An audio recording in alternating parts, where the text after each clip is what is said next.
Welcome to my channel. My name's Nikki. I love to cook. I'm not always good at it, but I always try really hard. Today for our video, we are going to do a cook with me. So if you watch makeup videos or other lifestyle kind of vlogs or things like that, oftentimes they'll just kind of go about their day, go about a moment, and just chit chat. And so that's what I'm going to do today.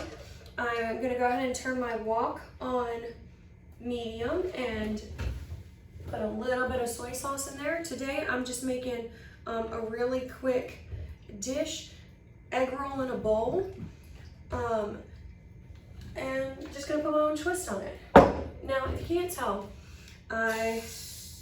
sorry, thirsty. I'm in a workout gear because I just got back from the gym, but I also had to go to the grocery, and that's kind of, I guess, what I want to chit chat about today. I've just been thinking a lot about the pressure to do it all. I feel like there is so much we have to do, so much to be concerned about, and how do we fit it all in? Do we fit it all in? And what is all? To me, I feel like a lot of the pressure comes from society. There used to be a time, thankfully, when I was not alive, where women were all the time expected to stay at home. And some people choose that as a part of their life now, which I think is the great thing about being a person, is that you have the choice. Back in the day, it was not a choice. The expectation that was the woman stayed at home, she kept house, she cooked, she cleaned, she had children and she raised them, all those things. And that eventually morphed into, oh no, you can have a job and you can also have a family. But then when we talk about beauty standards and things like that, it is, you can have a job, you can have a family, you should also look fit and be healthy, you should have your own hobbies, and you should also have plenty of time for self-care. I am just a 20-something-year-old woman who has a full-time job, a part-time job, a hobby, and friends, and it is a struggle for me to do all the things I need to do. So for example, today I woke up at 5:30. I did some work, some lesson planning, because I didn't get all of mine done yesterday, Super Bowl and all that. Then I got ready, put on my makeup, got my outfit together, went to school. I taught from 8 to 3:15, had after school duty. Then I went and tutored, that's my side job, for 2 hours. Then I went to the gym for 30 minutes. Then I went to Walmart to get my food stuff. And then here I am making dinner at like 7:30. So not only am I making dinner at 7:30, but now I'm not going to eat until 7:45. I still have things to do for school tomorrow. I have grad school work to do. And it just makes me think, at what point is having it all not worth it? Or not necessarily not worth it, but what are the things that fulfill me? What are the all? What makes up my all, I guess, is what I'm trying to say. Sorry, I have never really cooked and talked so just freely before, and it is difficult for me. I guess what I'm saying is because I don't want to complain, because though everything is relative, I know there are people who do my job, who have families, who are in grad school, who just have a lot of other things going on. I think maybe it just has to do with the teaching, because I have friends who have, I guess what you would classify as like a typical 9-to-5 kind of ordeal, an office job or something like that, where they go in at a set time, they leave at a set time. They can work overtime, but they usually don't have to, and where they just they don't bring a lot of work home, or ever. And I think as a teacher, it just feels kind of like our days don't stop. So how do you prevent burnout, I guess? The statistic apparently is that most teachers quit within the first 5 years. I'm on year 3, so that's good. Gotta make it 3 more and then I'll beat the statistic. I'll beat the odds. But why do people not beat the odds? I mean, we can go on and on about fair pay and the amount of expectations and things of that nature. But I think it also just comes down to the fact that teachers and other people in these caring health professions, things of that nature, when your heart is super in something, and not just in something, because I know people who work typical 9 to 5s that their heart's in it, that's their passion, that's what fulfills them. But I think when your heart is so invested in your passion, and your passion centers around the well-being of others, it is just exhausting. My instructional facilitator, what does he call it? Compassion fatigue. Less burnout and more compassion fatigue. Because is it really the lesson planning that is making me exhausted today? Or is it the fact that some students were sick, they didn't want to share, they are having problems at home and I can't stop thinking about that?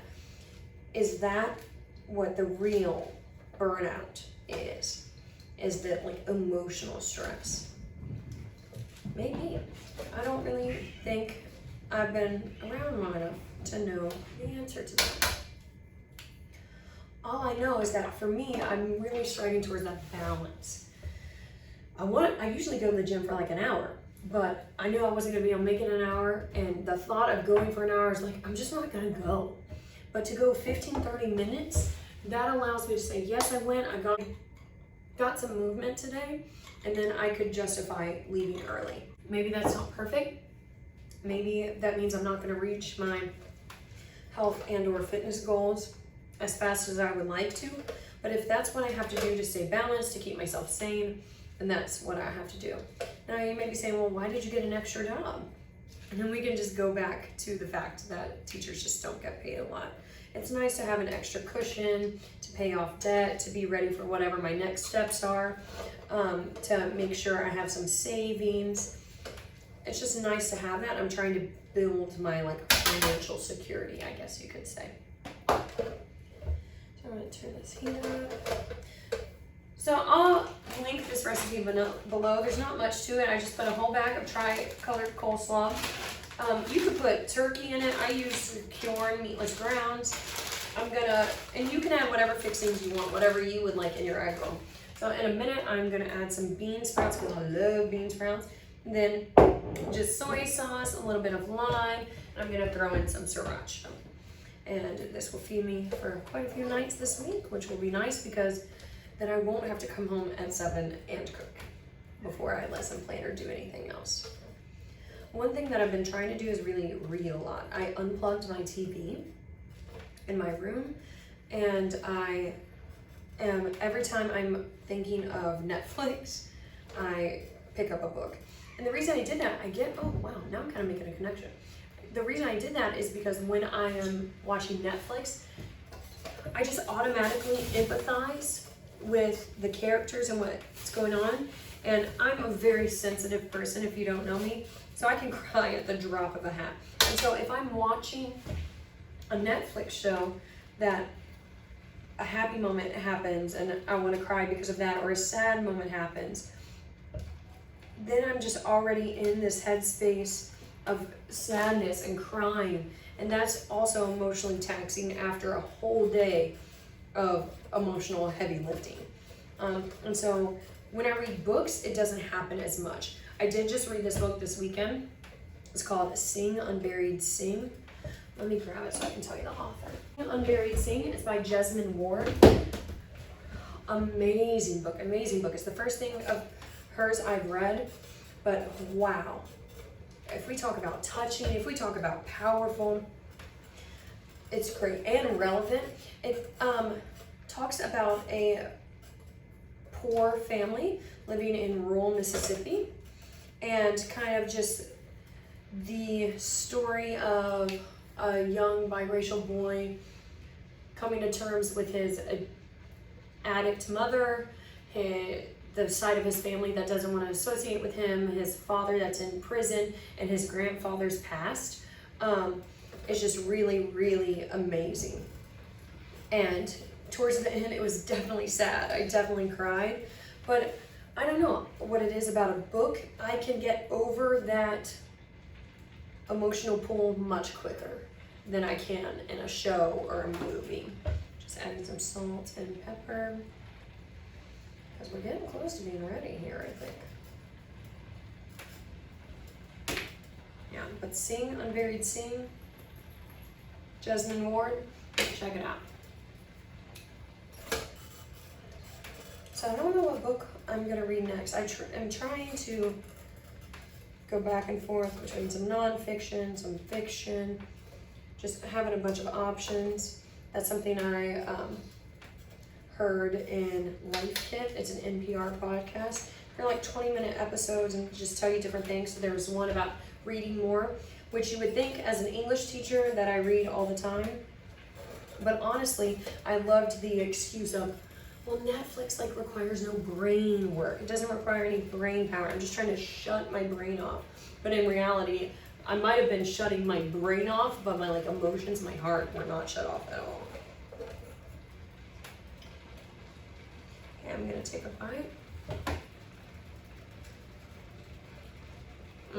Still needs to cook down a bit more.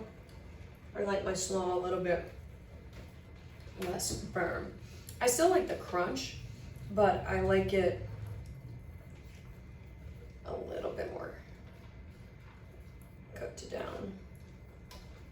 And like, as you can tell, this makes quite a bit. A whole bag of slaw, which is like like $1.75, $2 where I live, makes this whole lot. If you're feeding just yourself, this is 4 days of a meal, depending on how hungry you are and how much add-ins you put in. If you're feeding a family, this is a whole night. And add some bean sprouts, add beef, turkey, ground chicken, meatless grounds, tofu, whatever. And you've got yourself a really quick, really easy, and like pretty healthy dinner. The whole point here is to kind of like avoid the rice element, avoid the noodle element, and use the slaw because of the lack of carbs here. Now it's time for some sriracha.